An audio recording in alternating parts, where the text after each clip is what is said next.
আসসালামু আলাইকুম রহমতুল্লাহি ওয়া বারাকাতুহু। দর্শকবৃন্দ, আপনারা সকলে কেমন আছেন? আশা করছি সকলে আল্লাহর রহমতে ভালো আছেন। তো টাইটেল আর থাম্বনেল দেখে বুঝে গেছেন আজকে কী সম্পর্কে আলোচনা হবে। তো চলেন দর্শকবৃন্দ, আজকে মূল ভিডিওতে চলে যাই। আমিন জোরে পড়েন, আস্তে করেন, ইখতিলাফি বিষয়। তবে তিনি যেহেতু রাতের নামাজগুলিতে ওয়ালাদ্দাল্লিন জোরে পড়তেন, এই জন্য আমিন জোরে পড়তেন সাহাবায়ে কেরাম, এটা প্রমাণিত।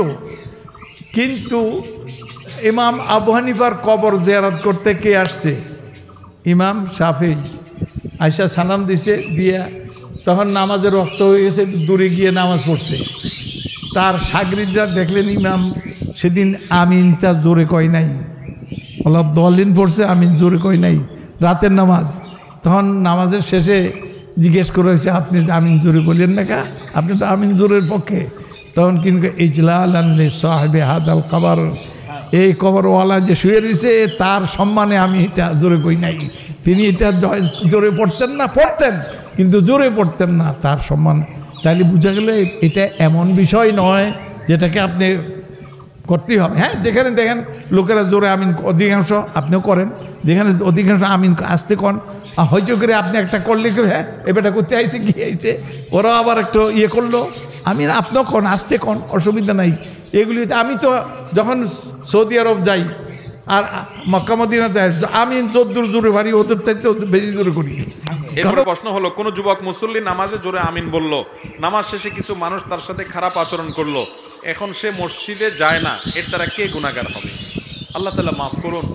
কোন যুবক মসজিদে যদি জোরে আমিন বলে, তাকে যদি কেউ সেজন্য ধমক দেয় এবং এর কারণে যুবক যদি মসজিদ থেকে দূরে সরে যায়, যিনি ধমক দিয়েছেন কাল কিয়ামতে তাকে জবাবদিহি করতে হবে এর জন্য। নবী করিম সাল্লাল্লাহু আলাইহি ওয়াসাল্লাম তার থেকে নামাজে সূরা ফাতিহার পরে জোরে আমিন বলাটাও বিশুদ্ধ হাদিস দ্বারা প্রমাণিত, আস্তে আমিন বলাটাও নবী করিম সাল্লাল্লাহু আলাইহি ওয়াসাল্লাম থেকে প্রমাণিত।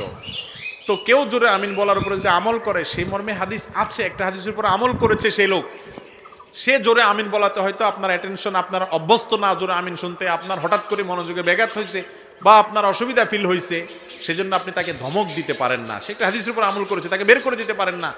আবার একইভাবে যিনি জোরে আমিন বলছেন, তিনি যদি মনে করেন যে আস্তে আমিন বললে নামাজ হবে না, ভুল, কারণ আস্তে আমিন বলার কথাও হাদিসে আছে। আর যেখানে জোরে আমিন বললে আশেপাশে মানুষ তারা অভ্যস্ত না, তারা এটাকে ভালোভাবে নেয় না, সেখানে আপনি আস্তে আমিন বলেন। সেখানে জোরে আমিন বলার কারণে সমাজে বিশৃঙ্খলা হবে, আপনি নিজে মনে কষ্টের মধ্যে পড়বেন। নিজেকে মনে কষ্টর মধ্যে এভাবে ফেলার কোনো বিশেষ গুরুত্ব, বিশেষ প্রয়োজন নাই, অন্তত এরকম যেখানে এটার কারণে ঝামেলা তৈরি হবে সেই জায়গায়। একজন বলে জোরে আমিন, আরেকজন আস্তে আমিন, মারামারি আছে না নাই? এগুলো কি মারামারি করার কোনো বিষয়? কথা বলেন। সালাতে ফরজ আছে, ওয়াজিব আছে, সুন্নাহ আছে, খেয়াল করে বুঝবেন। ফরজ যদি নষ্ট হয় সালাত ভঙ্গ হয়, you have to repeat your সালাহ। ওয়াজিব নষ্ট হলে সালাত ভঙ্গ হয় না, নতুন করে পড়া লাগে না, সেজদায় সাহু দিলেই সালাত আদায় হয়ে যায়। আর সুন্নাহ নষ্ট হলে নামাজ নষ্টও হয় না, নতুন করে পড়াও লাগে না, সৌ সেজদাও লাগে না, নামাজ আদায় হয়ে যায় সুন্নাহ নষ্ট হলে। এই যে হাত তোলা না তোলা, এটা সুন্নাহ।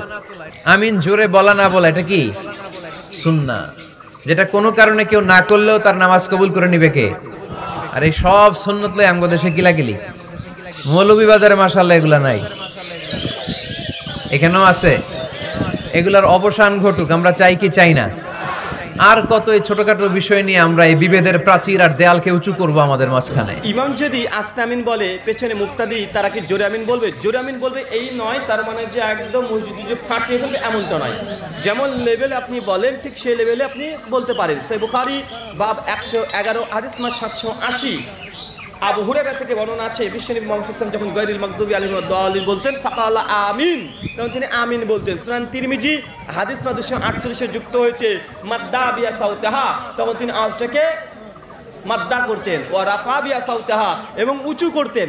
তো বিশ্বনবী এবং তার সাহাবীরা যখন আমিন বলতেন, তার আমিনের আওয়াজ উঁচু করতেন এবং কিরাতে ঢঙে করতেন। তাই এটা সুন্নাহ দ্বারা প্রমাণিত। এই বিষয়ে আমার আহলে হাদিস হানাফি মাযহাব ইত্তেফাক নিরাসান এই বইটার মাসলা নাম্বার 13-14 ডিটেইলস আলোচনা করেছি। আমিন জোরে বলতে হবে না আস্তে বলতে হবে এই প্রসঙ্গে। তো দর্শকবৃন্দ, আমাদের এই ভিডিওটি যদি ভালো লেগে থাকে তাহলে লাইক, কমেন্ট, শেয়ার করতে ভুলবেন না এবং যদি এইরকম ভিডিও পেতে চান আরও, তাহলে ফেসবুক থেকে দেখলে ফেসবুক পেজটি ফলো এবং ইউটিউব থেকে দেখলে অবশ্যই ইউটিউব চ্যানেলটি সাবস্ক্রাইব করে দেবেন। ধন্যবাদ। আসসালামু আলাইকুম রহমতুল্লাহ।